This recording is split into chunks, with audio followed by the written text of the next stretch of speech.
Up with Gare and Steph this week. Steph is looking tan because she like went on a whole vacation and I did not. So, Don't worry, it'll fade. Or it won't. No, you've got like a serious glow. Yeah, you do. Like you're tanned and like the light is like hitting certain aspects and I'm like, oh my God, look at that. I do use this sometimes during our podcast too. So I do not need anyone sealing the tequila puff. Survived fateful night last night. I'm 10. I'm classy. I'm gonna be classy and have a couple glasses of wine, and 3 hours later I'm like chugging tequila sodas, like airing out somebody who did me wrong's dirty laundry to the bartender and anyone who will listen to me. And almost doing the splits. I had almost this is a lookalike. Oh, okay. Actually, this fits our icebreaker really well. So now I won't say it. Oh, okay. I just realized. So I've had a really good icebreaker idea. So I recently watched a show that was recommended to me, and I had zero expectations, and it completely exceeded what I thought it would be. It was exactly what I needed in the moment, and I ended up watching it again with my husband, who ended up really loving it too. Mine was that Kristen Bell and Adam Brody show Nobody Wants This. Oh, Nobody Wants This. Yeah. Nobody Wants This. I loved it. I thought it was so fun. I loved like the side characters were so funny and charming. And we thought that like one of the Adam Brody's brother character reminded us of our dog so much, which is kind of funny. But like, because he just like wanted to be in everything. Like, oh, we're hugging. Oh, we're doing a group hug. And I was like, that's something Shannon would do. Like, oh, we're touching. Okay. Anyways, but so that totally exceeded my expectations, and I'm not really a rom-com person. Yeah, and I loved it. Nice. I always love this. Mm-hmm. I've heard really good things about that. I think they just recently renewed it for a second season, didn't they? Yeah, it was at the end of the last episode. They said there's going to be a season 2. And okay, what I loved, I think, the most about it, and this is not really a spoiler, is that like the guy is not toxic. Like, isn't that weird? Isn't that weird that like the romantic interest is like a legitimately good guy? Like, it's wild. Basically counterproductive.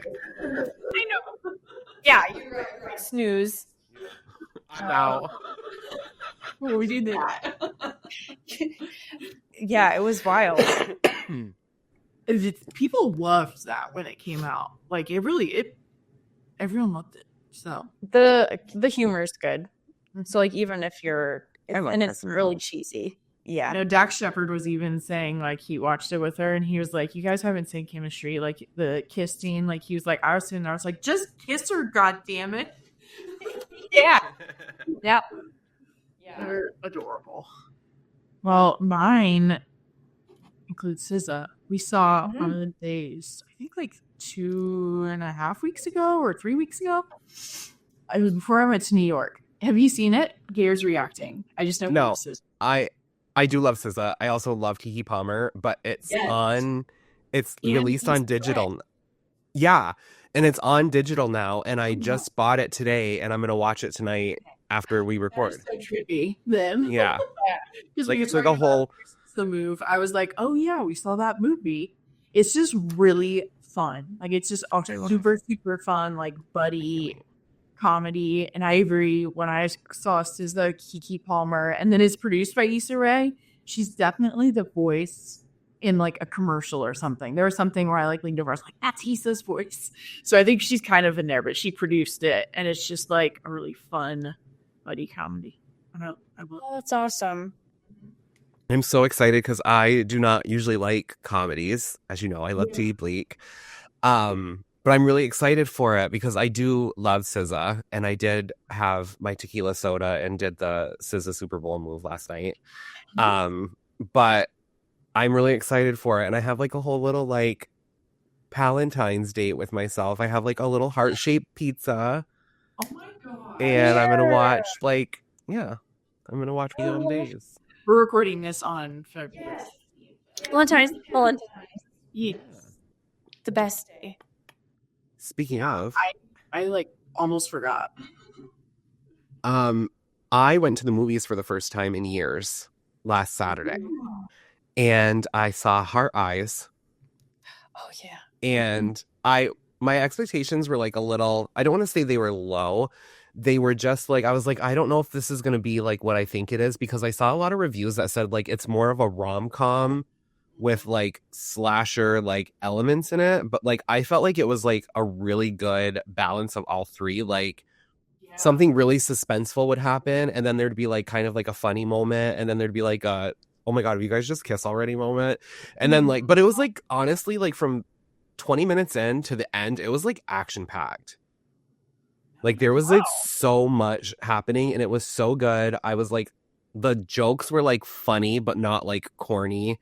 Yeah. There's like so many funny elements. The chemistry with Olivia Holt and Mason Gooding was incredible. I'm in love with him. So like for me to be like, oh, they had amazing chemistry and not be like toxic and want to claw her eyes out is like fantastic. But it was such a fun movie. Yeah, I know. I love like their genre mashups. That's what I was just gonna say. I was like, I think we've gotten to a point where it's like the next thing is to be able to do that, but it also has to be done well, which I'm sure is very hard. Yeah. There were definitely moments where I was like, oh my God, I'm like kind of creeped out right now, or like I'm afraid and I know something's going to happen. And then like 2 minutes later, I'm like slapping my leg laughing. And it was just so good. I loved it. I can't wait to watch it again. Oh, yay. So exciting. Cool. I feel like that is a good segue into what our topic is, Kate. Yes. Yeah. So we can kind of approach it. We've like talked about it extensively, what to even call it. But I sometimes have people in my DMs who will ask, like, is it easy to get into? Like, I just need something that I can get into and like love immediately and just really picks up. And I've also had people kind of talking about like, I just need escapism right now. I need to escape into a book. So kind of like books that are easy to escape into. And when we were all talking about it, I think it's actually cool that like there can be different reasons why you felt like you could escape into something really easily. So it's like all of us could have different reasons for our picks. And I think that'll just be nice. So people can kind of just like pick something that sounds appealing to them. Yeah. I like that a lot. Totes my guts. I also... Busters was the other thing I thought of calling it. Yeah. What did you say? Slump busters. Oh, slump busters. Yeah. Slump. Yeah. Mm-hmm. Mm-hmm. I just kind of did like, you know, it's like sometimes you're like excited for a book and then like you read it and you're like, did I read the same thing that other people did? And I just kind of went based on mine where I like picked up something and like did not want to put it down. Like these are the things that I wanted to like cancel plans for, or like I did not care what was going on in the outside world. I did not care what was like it was just like me chilling with Murphy and like impossible to put this book down kind of vibes, like fun reading experiences. Yeah. Yeah. Same. For sure. I'm really excited actually to see what you guys are choosing and why. Like your reason for each one. Yeah. Can it be anything? Yeah. Mm-hmm. Kate, you should go first. Mine, this one came to mind because I just edited an episode of her for Imposter Hour and I love her so much and I loved this book so much. But Watch Out for Her by Samantha M. Bailey. I was like, it's time to talk about this book again. Sarah Goldman, mother to 6-year-old Jacob, is relieved to move across the country. She has a lot she wants to leave behind, especially Holly Monroe, the pretty 22-year-old babysitter she and her husband Daniel hired to take care of their young son last summer. It started out as a perfect arrangement. Sarah had a childminder her son adored, and Holly found the mother figure she'd always wanted. But Sarah's never been one to trust very easily, so she kept a close eye on Holly, maybe too close at times. What she saw raised some questions, not only about who Holly really was, but what she was hiding. The more Sarah watched, the more she learned, until one day she saw something she couldn't unsee, something so shocking that all she could do was flee. Sarah has put it all behind her and is starting over in a different city with her husband and son. They've settled into a friendly suburb where the neighbors, a tight clique of good citizens, are always on the lookout for danger. But when Sarah finds hidden cameras in her new home, she has to wonder, has her past caught up to her? And worse yet, who is watching her now? Wow. I love that book. It's like such a good domestic like suspense and thriller. Like it's both. Like it, and the ending, like the last 20%, you're just like, what is happening? There are some super dark elements in that book. Like there's one scene that was very like, I was like, I read it like 3 times. So I was like, did she really like just put that on page? But it was so good. I love that. Yeah, it's really good. And it's one of those where the cover, like eventually you're like, oh, those are always fun. Whoa. Yeah, she's really fun. I love her. So cool. Her upcoming one, Hello, Juliet. It sounds so good too. I know. I missed requesting it on NetGalley, or it wasn't ever on there. But when I looked it up, it said like it wasn't available. It's so annoying when that happens. I feel like sometimes I think it's through like Amazon. Like I think her book's going to be published through Amazon, and I feel like sometimes those are like very strangely never on NetGalley, or they're just like, you know, wait for it to come out. It's very strange. I don't know how that works, but it sounds good. Yeah. I love that one. Very good. Very good pick. Steph, do you want to go next? Oh, you can. I was just noticing on Hello, Juliet, like, has anyone ever gotten where it says this book is not currently available to request with the wishbone? You can click wish for it. Has anyone ever gotten a wish for it? No. I've seen that. But that's what it said when I looked too. That's like when I scroll through the giveaways on Goodreads. Oh, yeah. And I'm like, should I even like click that button to enter? Because I don't feel like I've ever really won these. I haven't. No. I think I won. I actually think that I won one in 8 years, and it was like a disappointment. Dud. That's terrible. I was like, You go ahead, Gare. Okay. Well, I am wanting to talk about. I just accidentally opened the video of me doing the scissor move instead of the book. I'm like, God, like he's talking about like, here's what you should stay home and read if you're looking to read a book. And like last night I was like practically doing the splits with like a tequila soda in my hand. So I recently read, this comes out in March. It's called Don't Tell Me How to Die by Marshall Karp. It was a freaking experience. And like I had started it because Marisha, like love her, but she was like, you have to read this. Like, I need to know your thoughts. Every page, like she is such a good book friend to have because like you never like feel like you're annoying her if you talk to her about a book. And she was like, you need to read this. And I started it and I was like, oh, I have to go to dinner with friends. Oh, like I have to work. And you know what I mean? I was like, damn it. Like, why didn't I just wait? But it was such a good experience. I have one thing to do before I die and time is running out. I had it all, a fantastic husband, 2 great kids, an exciting career. And then at the age of 43, I found out I would be dead before my next birthday. My mother also died at 43. I was 17 and she warned me that women would flock to my suddenly single father like stray cats to an overturned milk truck. They did. One absolutely evil woman practically destroyed his life, mine and my sister's. I am not letting that happen to my family. I have 3 months and I plan to spend every waking minute searching for the perfect woman to take my place as Alex's wife and the mother to Kevin and Katie. You're probably thinking she'll never do it. Did I mention in high school I was voted most likely to kill someone to get what she wants?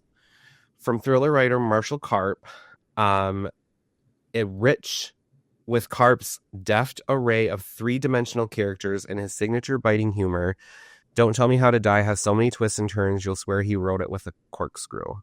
Holy shit.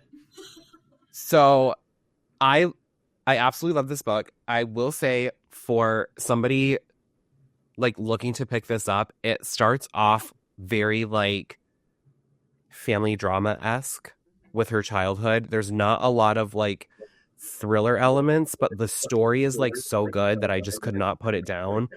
And I love the dialogue. The characters like really like jump out of the pages at you.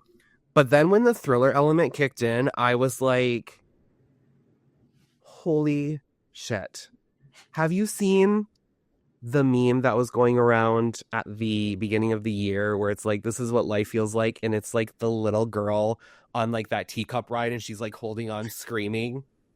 Yes. That's what I felt like when like the thriller elements started to pop off with this book. And I like have had a really hard time not thinking about it like since I finished it. Like I'm trying to move on, but I can't. Yeah.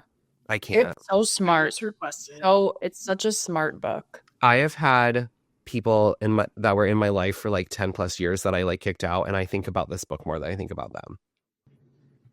That is my blurb. That's perfect. Oh my God, that's so good. Like, I just can't wait to read it again. It was so good. So good. It is masterful. I do not read a lot of books by men. I do not read a lot of books that have female main characters written by men. Right.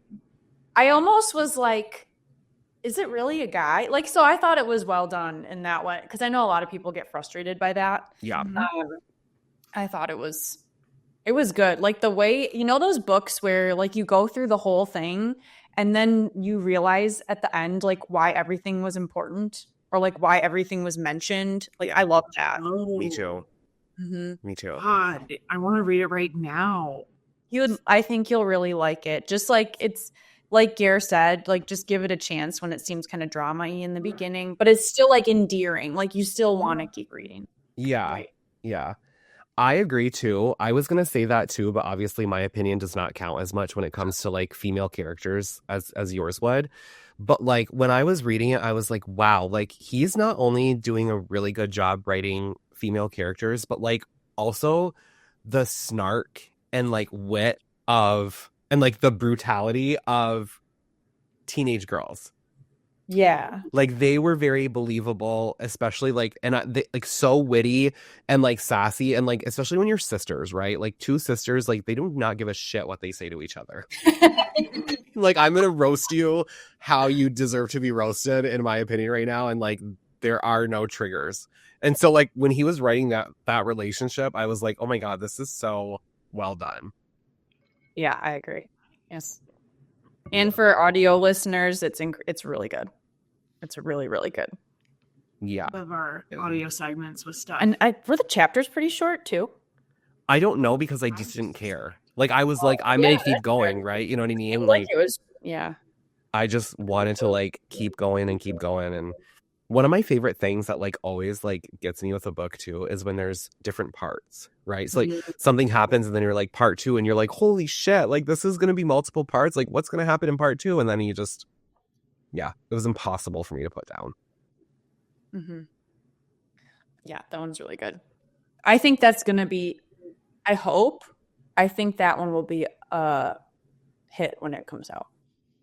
The last time I felt this way about a book that like just wowed me that much that I couldn't stop thinking about was Kill for Me, Kill for You by Steve Kavanaugh. Like when I was just like, holy shit. You guys are making me really want to read this one. That's like the thing though, is that like I'm so grateful for this trio because like when you guys recommend a book and you're like, or a movie, and you're like, oh, you're gonna love this, like I know going into it I'm gonna love it, you know what I mean? It's not like somebody being like, oh, I like this book so you should like it too. It's like you guys are like, you know what like I like and vice versa. So I think this is gonna be a real winner for you, Kate. Well, they better give it to me. I requested it. Remind me later. I'll read it in March. I have plenty to read. I think you'll get it. I have a 430-page book club book I need to read in 3 days. Oh, yeah. What did you pick? The Bible? Absolutely not. It's called Rabbits. It is like a techno thriller. Yeah. I just finished This Book Will Bury Me, which was so fucking good, but also like almost 500 pages, so it was taking me longer. And then I started this one. I was like, oh no, this one's almost 500 pages too. Yeah. I have a NetGalley book that I just requested, and I got approved for it. I was so excited until I saw it was 480 pages, and I was like, why?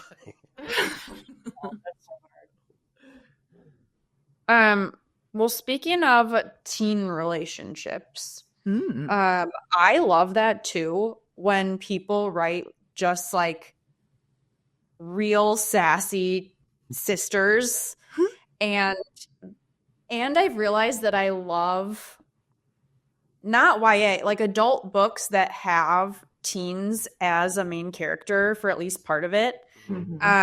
I know I talked about this in a different episode about TBR, but I ended up reading Notes on Your Sudden Disappearance, and I like hugged it when I was done. And I think the reason was because like the first part is being sisters, and it was so funny. Like I was laughing out loud at their banter and just like their experience. Did you guys ever watch Pen 15? Yes. I mean, forever ago, but yes.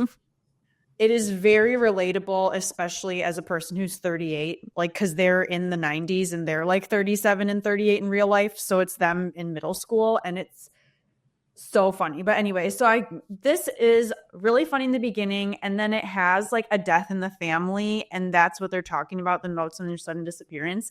But it has a lot of grief, but it's also like pleasantly light as well, in the sense that there's still humor and like witty dialogue. So for much of her life, Sally Holt has been mystified by the things her older sister Kathy seems to have been born knowing. Kathy has answers for all of Sally's questions about life, about love, and about Billy Barnes, a rising senior and local basketball star who mans the concession stand at the town pool. The girls have been fascinated by Billy ever since he jumped off the roof in elementary school, but Billy has never shown much interest in them until the summer before Sally begins 8th grade. By then, their mutual infatuation with Billy is one of the few things the increasingly different sisters have in common. Sally spends much of that summer at the pool, watching in confusion and excitement as her sister falls deeper in love with Billy, until a tragedy leaves Sally's life forever intertwined with his. Opening in the early 90s and charting almost 2 decades of shared history and misconnections, Notes on Your Sudden Disappearance is both a breathtaking love story about 2 broken people who are unexplainably, inconveniently drawn to each other, and a wryly astute coming-of-age tale brimming with unexpected moments of joy. Oh, I don't know. It is not mysterious really at all. Like not a thriller, but it was just really, really good in my opinion. Nice. It sounds good. Yeah. No, I need to read something from her. Being a teenager, like obsessed with the guy that jumped off the high school is like so relatable to me as 30. Give me that bad boy. Like YA. I was like, that's exactly how I was in high school, and like now I just like I'm a little bit more dangerous. Yeah. There's like one part in that book where, did you guys ever watch growing up like Jenny Jones or like Ricky Lake? Yeah. Like those like talk shows, how they had like kind of crazy topics. Like there's one part in there about like this woman was on a talk show. Her mom didn't want her watching the show, but of course she did anyways. There was like a woman with 2 vaginas. And she just was like, is this for real? And I don't know. So I was just like, I just crack up at shit like that. Because I'm like, I remember sitting at home, if we had no school, watching those stupid talk shows like that. So it's like also nostalgia. Yeah. I'm right there with you. Yeah.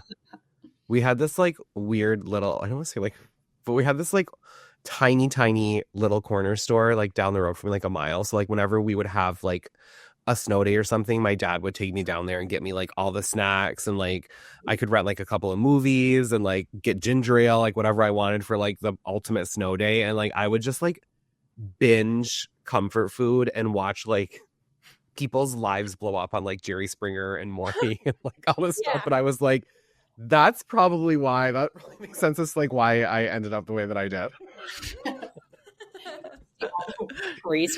Sleeping like a little angel after everybody's lives were destroyed on like Maury. It became comforting for you.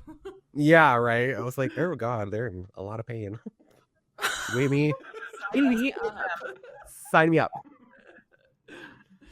Oh man, I remember watching. This is probably gonna show how lame I was. I feel like The Price is Right is the only thing I got to watch when I was homesick. 10 a.m. G-rated, you know. Spin a wheel. I know. I'm starting to like think back on some of the things that my parents let me watch, and I'm like, this kind of makes sense. Like, no child under 10 should have been watching America's Most Wanted. Oh.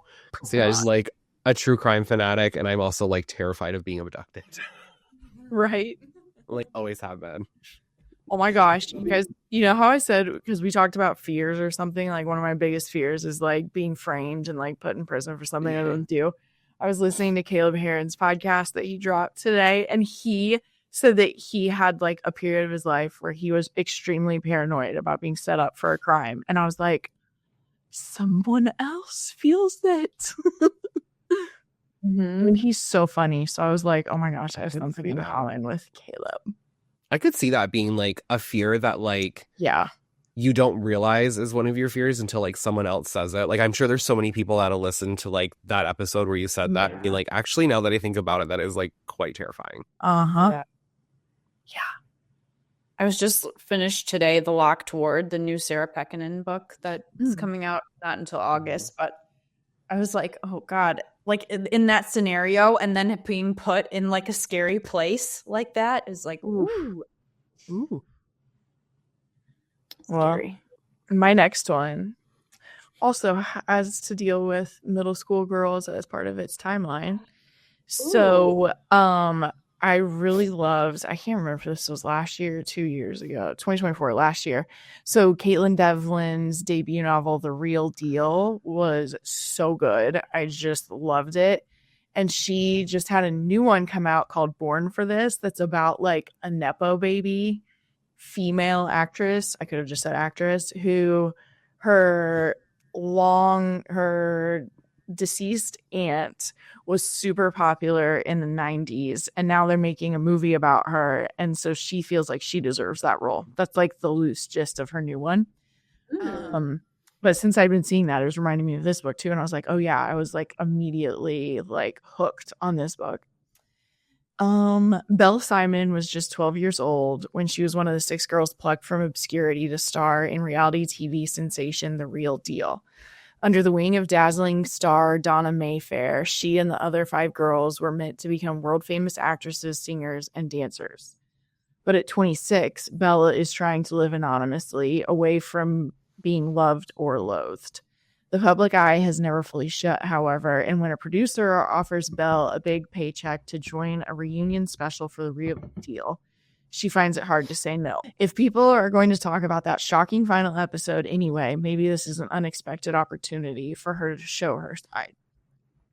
Everyone watching thinks they know what happened, but only Belle knows what really occurred away from the cameras and outside the editing room.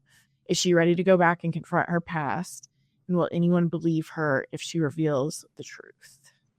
It's also actually one too where I would not call it a thriller, but there is suspense because you're trying to, the whole time you're trying to figure out what terrible thing happened that caused the show to go off the rails. And then there's all this tension within the girls who are being made to compete with each other on like their looks and like everything about that. I just loved it. It was such a fun read. I remember, I think that's even in my review. I was like, I could not believe this was her debut. It's really good. I want those so bad. But I have like ordered like 6 or 7 physical books in the past couple of weeks, and you shared her new book. Yeah. And I was like, and the covers like kind of have like similar like color Text pattern. and- Yeah. And I was like, oh my God, like these covers are so cool and they sound so good that like I want to have like physical copies of them. Especially because like we had talked about a while ago how like you kind of like turned me on to like Hollywood thrillers. Yeah. And like got me like into that. So like I really want to read both of those books now. I know. I have so much I want to read right now. I'm like really feeling like I'm not reading enough. Like I do not too. in a bad way. I just wish I was reading more, I guess is what I'm saying. I'm Yeah, struggling let's with my get through. current read. Or yeah. Oh, And I have like 50 pages left and I'm like, oh my God, like can this just be get over? through a lot of shit here. Yeah.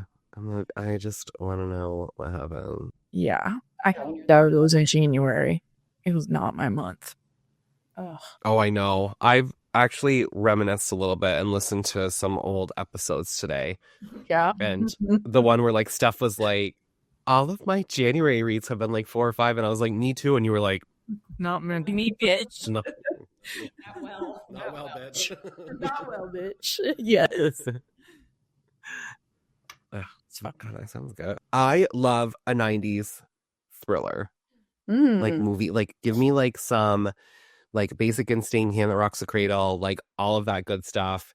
And recently I read Cross My Heart by Megan Collins, and like the writing in it and like the plot twists and everything that was like happening really reminded me of like one of those like 90s thriller movies. Yes. And it was just like so like fun and bright, but like unhinged. Like I called it like a candy coated shit show because it's just like insane. Yes. But I loved it. I love this book so much. Rosie Loughlin wants nothing more than to find the one. A year after she was dumped in her wedding dress, she's working at her parents' bridal salon, anxious for a happy ending that can't come soon enough. After receiving a life-saving heart transplant, Rosie knows her health is precious and precarious. She suspects her heart donor is Daphne Thorne, the wife of local celebrity author Morgan Thorne, who she begins messaging via an anonymous service called Donor Connect. And she messages him to learn more about Daphne. Sorry, I lost my place. But Rosie has a secret. She's convinced now that she has his wife's heart. She and Morgan are meant to be together. As she and Morgan correspond, the pretense of avoiding personal details soon disappears, even if Rosie is keeping some cards close to her chest. As she digs deeper into Morgan's previous marriage, she discovers disturbing rumors about the man she's falling for. Could Morgan have had something to do with his late wife's death? And can Rosie's heart sustain another break, or is she next? Candy coated shit shows. Perfect. It was so fucking wild. Like, It is. I just like still think of this and I was like, she was like in her bag when she like decided to write this. Like it wasn't just like the plot is so unique. Like I would never think to write something like this. And I was like, wow, this sounds so good. And then I started writing it and I was like, she is just like unhinged typing on this keyboard right now. Like nothing's holding mama back. And it was so fucking good. Yes. So many people I follow on both Bookstagram and Goodreads gave it 4 or 5 stars. Like, a lot. Mm-hmm. Yeah. It was the epitome of what I would consider like a book that would get me and did get me out of a reading slump, but also like just so like binge worthy for like the weekend. Like it's just like so perfect. It was a lot like May Cobb's. Like it had some of the same vibes as hers. Yes. Mm-hmm. Yeah. That's Like fun. Hollywood Assistant and what's the other one I'm thinking of? My Little Darlings. What's that one? My Summer Darling. My Summer Darlings. There we go. Yeah. Yep. Mhm. My Little Darlings. My Little Darling. Sorry. It's either that or Hunting Wives, yeah. Yeah, that one too. Yeah, it really is just a lot of her books. Mm-hmm. Yeah, her books are so fast. I've never read anything by Megan Collins before, but I've been seeing this one all over the place. Mm-hmm. She's so sweet too. She is so freaking nice. She's cutie patootie. I Like absolutely Gare love looks so her. innocent. Yes. No. She's so sweet. She always we always have very long conversations about her books. Like when I'm like, this is how I felt and I need to talk to you about it. Yeah. And she's like, I wish that you could blurb all of my books because I love the things that you come up with when you're telling me how they make you feel. But she is. You're like, well, I can. I was like, I will. She actually, because of this book, she did. She wrote an article, and I was quoted in it because she had me discuss the People one. It wasn't the People one. I think it was a crime blog or a crime website. Mm-hmm. But it was about why people are drawn to female stalker stories. Ooh, nice. Yeah. And I was like, because women are smarter than men, and there would not be a female stalker if a man didn't fuck up. True. Play stupid Fucking games. true. I'm gonna boil your bunny.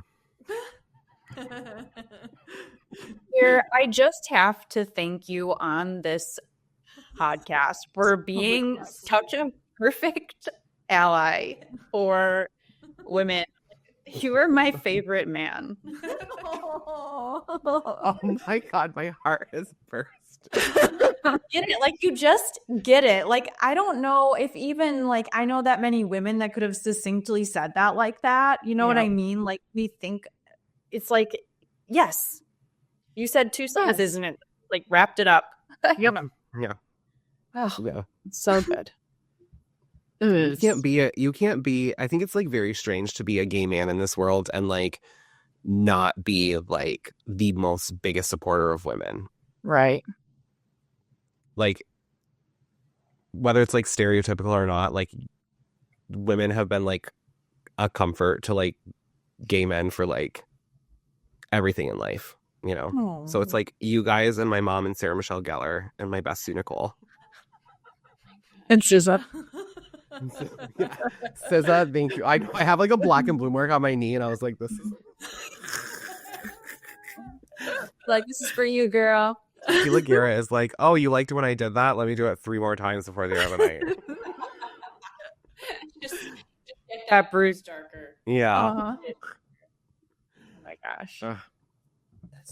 Okay, I put that as an interested one because I wasn't sure. Based on the synopsis, I was like, I don't know. But now, seeing that many people are into it, I'm like, okay. It has mixed media in it, if you like that. Love that. Oh, I love mixed media. And honestly, I can just see it for Valentine's Day, cross my heart, and then Gare's blurb, a candy-coated shit show just on the front. Yes. And then you're this is the perfect Valentine's Day thriller. It would, yeah. Yeah. Yeah. The episode I just posted with Hallie. She wanted to do a dark Valentine episode, so that's what we did. And she chose Cross My Heart for that exact reason. Perfect. So we're on the same page. Yeah. If you want something fun and unhinged like Maycob, I definitely recommend that one. If you want something darker and you are into that sisterly friendship, The Winter Sister is so good. It's one of my favorite books of all time. I think You're right. Yeah, and it's a lot darker and a little bit more sad, but yeah, I love that one. Nice. So that's mine.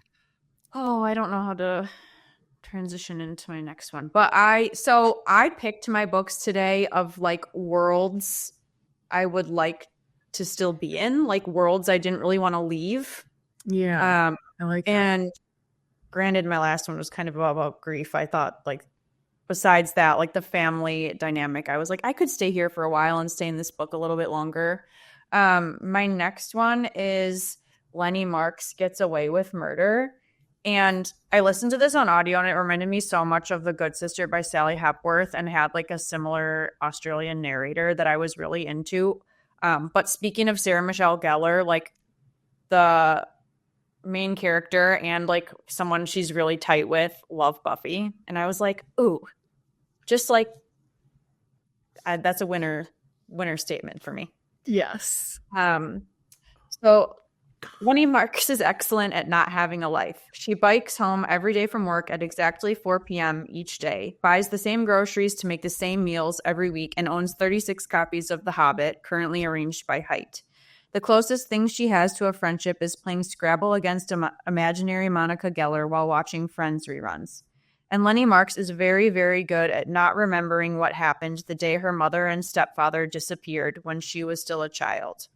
The day a voice in the back of her head started whispering, "You did this."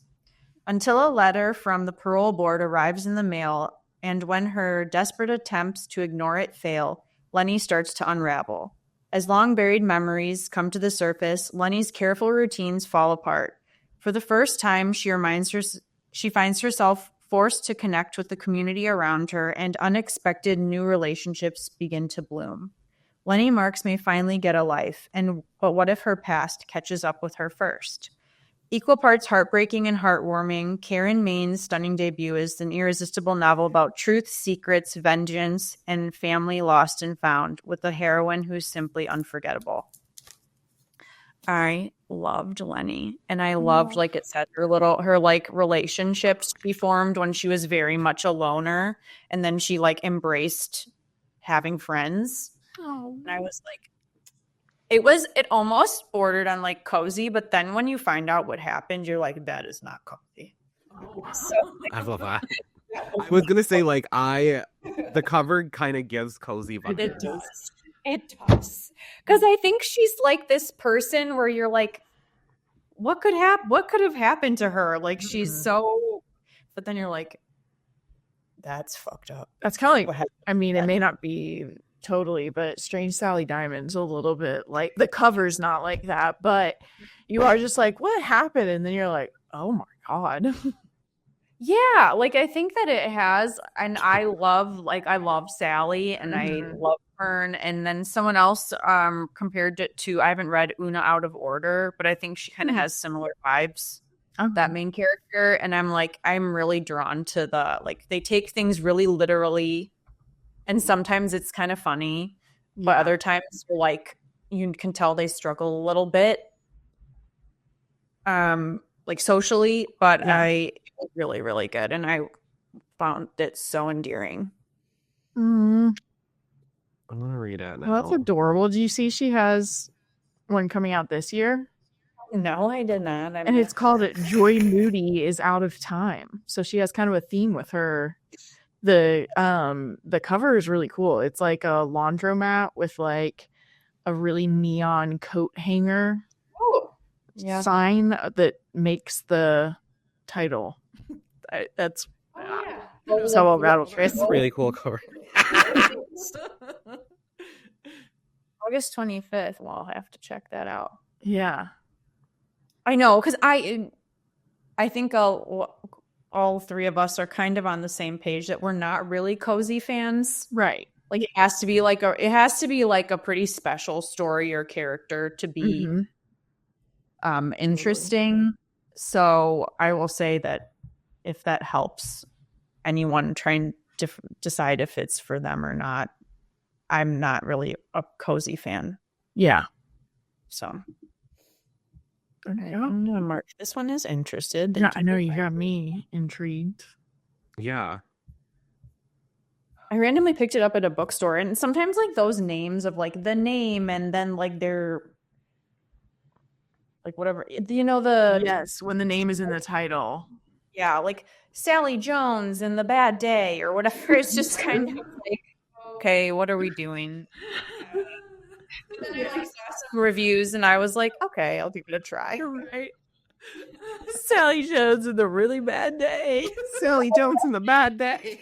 Is that the kids? I think it's Alexander and the Terrible, Horrible, No Good, Very Bad Day. Oh yeah, it's book. That's just what it reminds me of. Oh my God, you are so funny. That was amazing. Love you guys.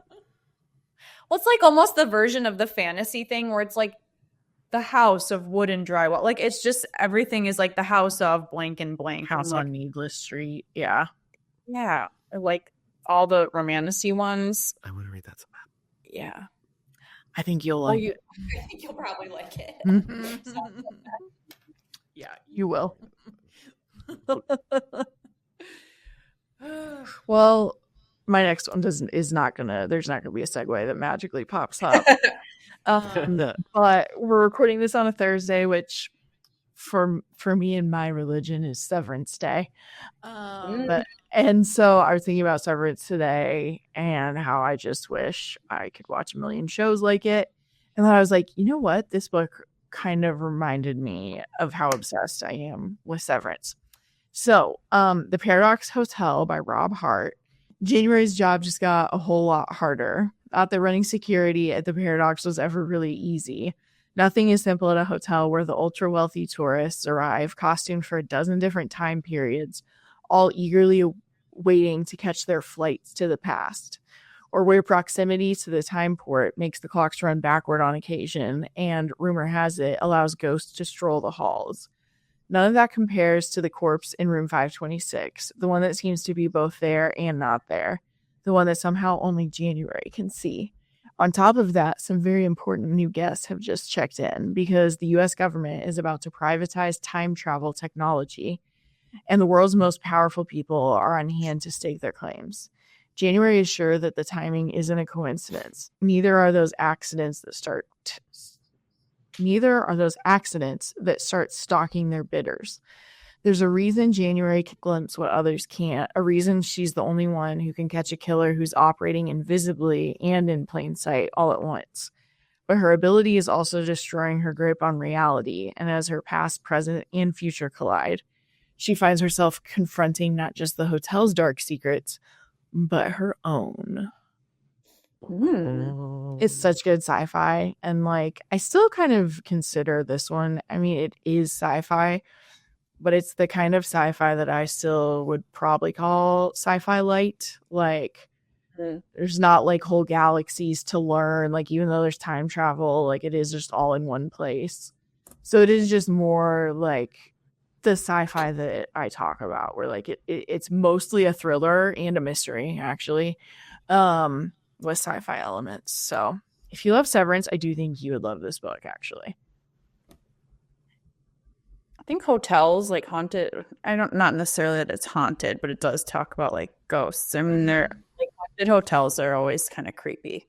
Yeah. And like I think they lend themselves to that like time element really well. Yeah. The one we stayed at in New York had this weird like just like a small table, and every single floor had just this like black rotary phone on a table and nothing else on the table. And we were like, this is weird. Like it's not connected to anything, and they're just like, this will be our decoration. It's for another time. Yeah. Oh God, a relic. I know. Did you read?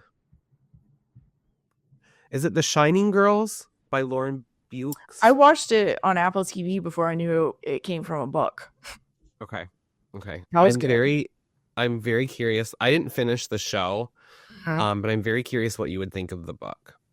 Oh yeah, I wonder how different it was. I feel like the book is a lot darker. Oh really? Okay. Yeah. I also watched the show so long ago that I bet I would enjoy. I wouldn't remember a ton of it. I kind of want to read the book again, but I don't know where I put it. Ooh, I had not seen the cover of this one. The cover is amazing. That is cool. What is it? Yeah, I need to read that. The Shining Girls. It's like a serial killer, but it's like time travel. Yeah, it's such a unique concept. Okay, I do need to read it because, like, I had kind of even forgotten that part. Yeah, Is it Jamie Bell who was in it? Who's in it? Oh, you mean in the TV show? It's Handmaid's Tale. Yeah, the serial killer, was it Jamie Bell? Oh, yeah, I think so. I thought you said Jamie, so I was like, what? Shining Girls. Yeah, the cover was so cool too. Yeah, Jamie Bell plays Harper. Yeah, I kind of want to read that book again. I really want to read it now. Add it to the list. That's on the list. 2013. Wow. It doesn't seem that long ago. I know. I was thinking about that earlier today because, like, my job is like hybrid for some people, and they couldn't work today because the snowstorm that we had, and I was like, I can't believe I'm working from home. Like, I can't believe like COVID started like 5 years ago. I can't either. It feels still way trying to, more like- recent. Yeah, I think because it wrap my lasted head for around so long in some places, like in our town or in Madison area, the restrictions lasted a long time. it just doesn't feel like it. Like, it just doesn't feel like it's been 5 years since like all of that happened. Yeah. I know. It doesn't. Because when I try to, like, sometimes it's how I can remember, like, I'll be like, that was definitely before the pandemic. So, I don't know, a few years. And then I'm like, oh no, before the pandemic is like years ago. Yeah. Crazy. It's Yeah, crazy. like, crazy. Oh yeah. Little box. Well, kittens and caboodles. Have I got a freaking book for you? Ooh. I Dang. binged on my matcha Kindle. The matcha baby. The matcha baby is fired up. She is full. She is all these stories that I need to read.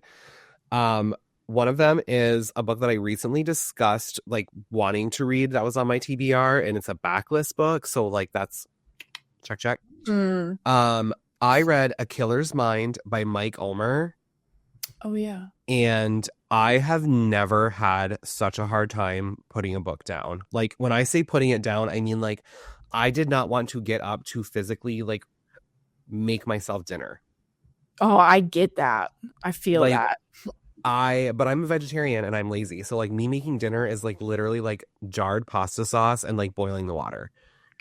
Good point. So, like, but oh my God, this book is so good. 3 Chicago women have been found strangled and bombed and posed as if they are still alive.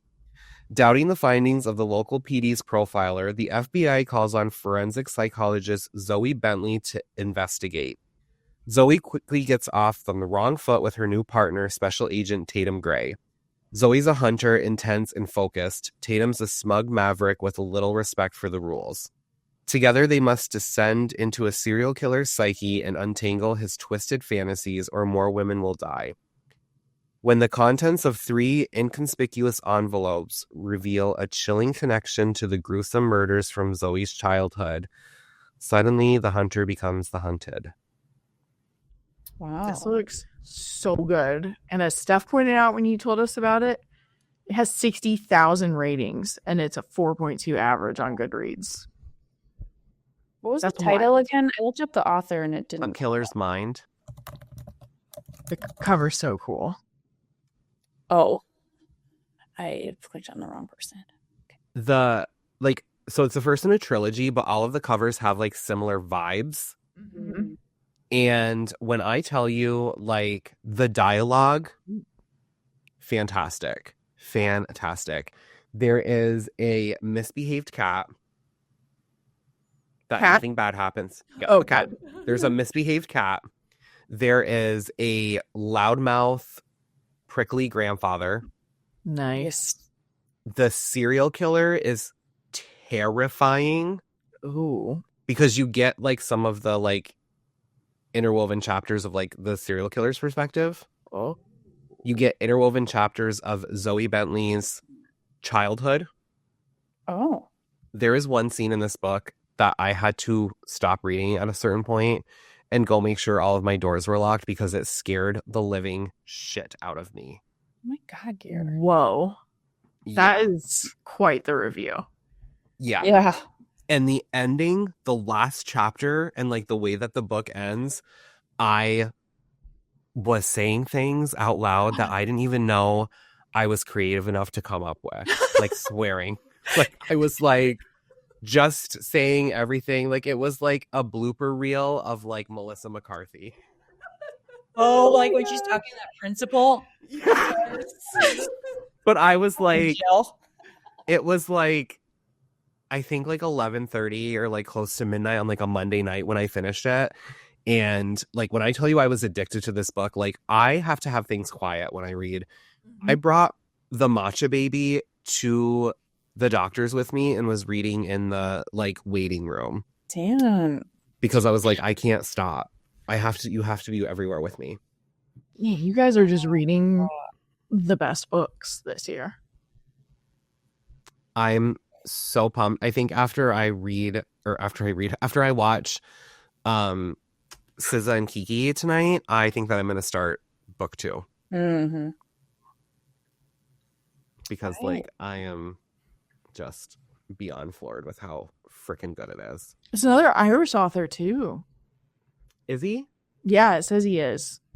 You're just bringing us the Irish recommendations this year. It takes place in like Chicago and Virginia Interesting. and Massachusetts. But like, his dialogue, I would have never guessed that he was Irish.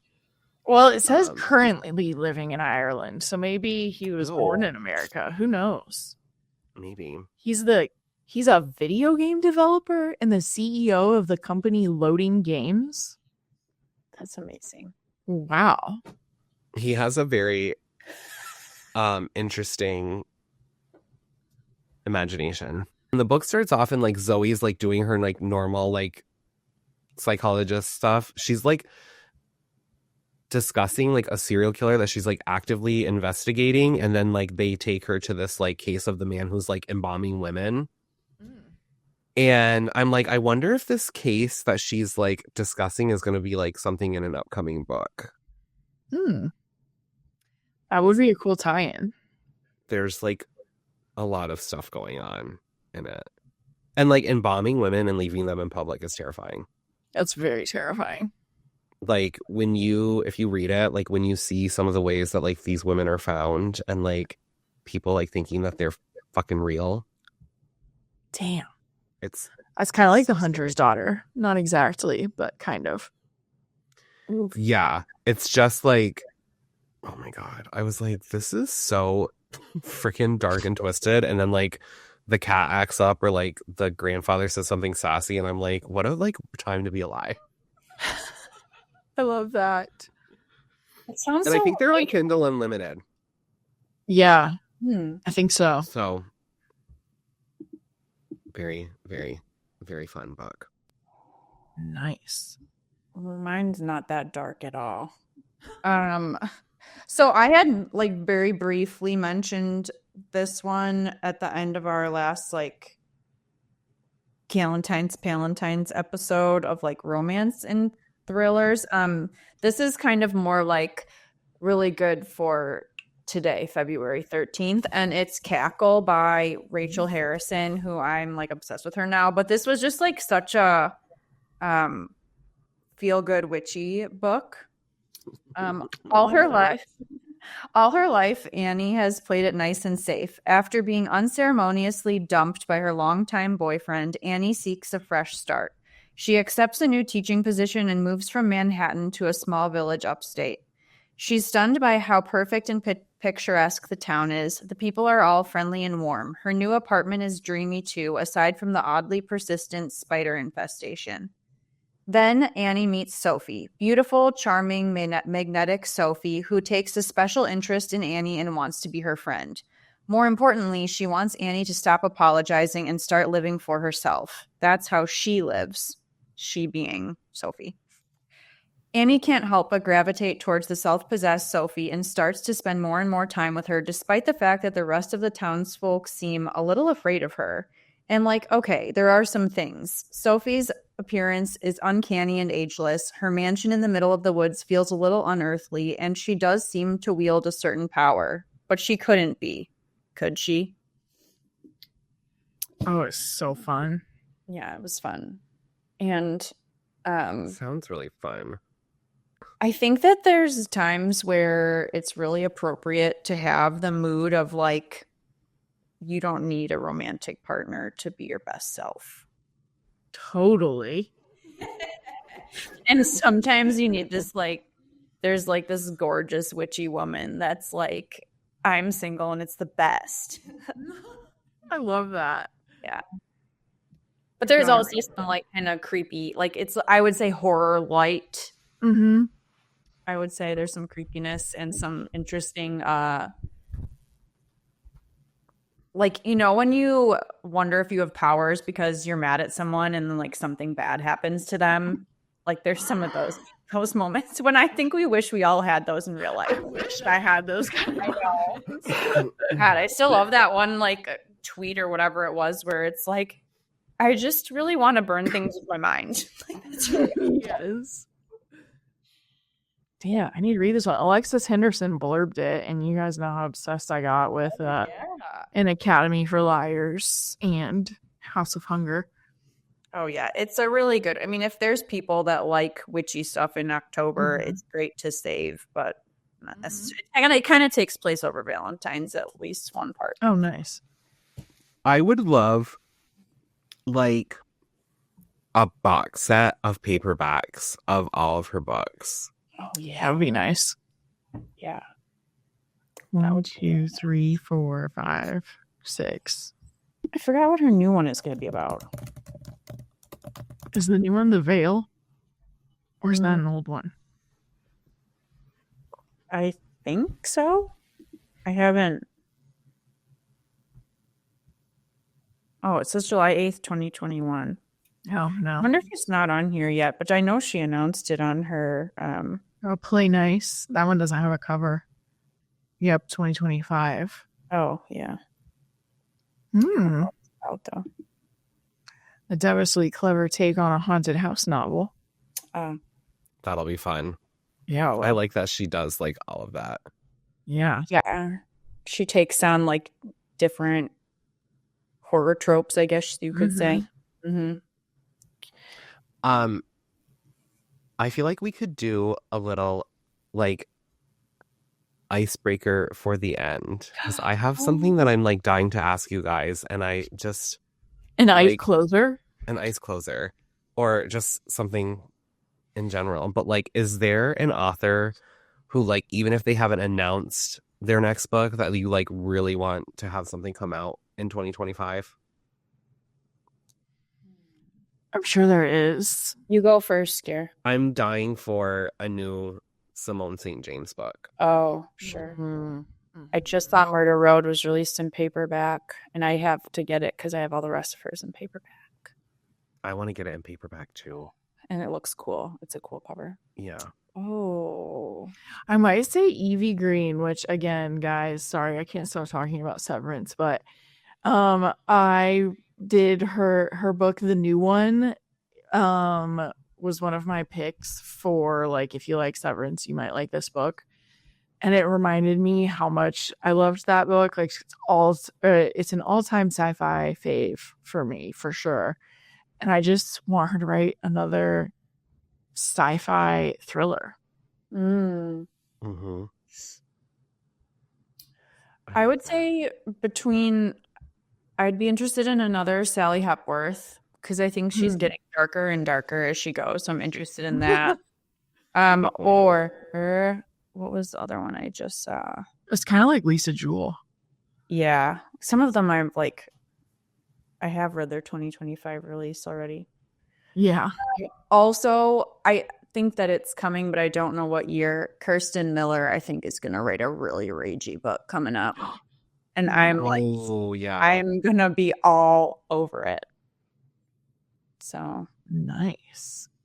You have some good ones. I have one that came across my radar,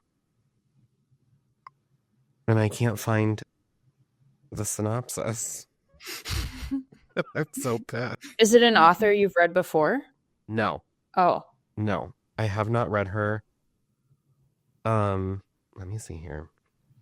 I have this thing where I really love when an author kind of takes like, not takes a movie plot, but like writes something that's like similar to like a movie that you've heard before Mm-hmm. and then like does their own thing with it. And one of my favorite movies in the world is The Vanishing with Kiefer Sutherland and Sandra Bullock. Mm. When is it from? With Is it Bob- older? Yeah, oh yeah. It's like one of Sandra Bullock's first movies. Oh, okay. Jeff Bridges is in it, and it's like they stop at like a gas station, and she goes inside to get snacks and never comes out, and like she completely disappears. And then this guy's like, basically like, I took your fiance, and like the only way that I am going to allow you to know what happened to her is if you relive her last day. Damn. And it's fucking terrifying, but it's so good. But there is a book that comes out in October by Jennifer Fawcett. It's called Keep This For Me. And it is about a couple who is going to a party in the 90s. Their car breaks down and they are picked up by a truck driver. The truck driver attacks the man and abducts the woman, and she's never seen again. And then now, like years later, he's caught and they find like a bunch of bodies in his backyard, but this girl like is not found, like the one that he abducted. So 30 years later, her daughter is like trying to find out what happened to her mother. And like the the deranged truck driver is like on his deathbed, and he's like, I did not kill your mother. And she's like, well, like someone did, and I know that like you're connected somehow. But it just sounds like what a freaking chilling opening to be like, in the 90s, truck driver attacks the boyfriend, takes the girlfriend, and then like she's never seen again. And it says for fans of Notes on an Execution. I saw that, and it's blurbed by Rachel Harrison. Yeah. Wow. Yeah. Like I think that it should be something that we all read. Definitely.